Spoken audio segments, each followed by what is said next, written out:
Hi friends, welcome to our channel. ஈஸியா English பேசலாம் வாங்க. இன்றைய conversation husband to wife. Coffee சாப்பிட போறியா? Would you like some coffee? பால் கொதிக்கிறதா பாத்தியா? Did you check if the milk is boiling? துணி துவைக்க உதவி வேணுமா? Do you need help washing clothes? Super market போய் ஜாமான்கள் வாங்கிட்டு வரட்டுமா? Should I go to the supermarket and get groceries? குழந்தை தூங்கிடுச்சா? Is the baby asleep?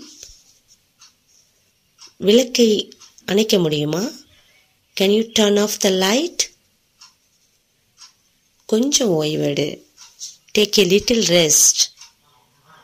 வெளியில போறதுக்கு முன்னாடி குப்பை கூடையை வெளியே வை. Before you leave, take out the trash can. டின்னருக்கு என்ன சாப்பாடு? What's for dinner tonight? எல்லா வேலையும் நான் தான் செய்ய வேணும்னு நினைக்கிறியா? Do you think I should do all the chores?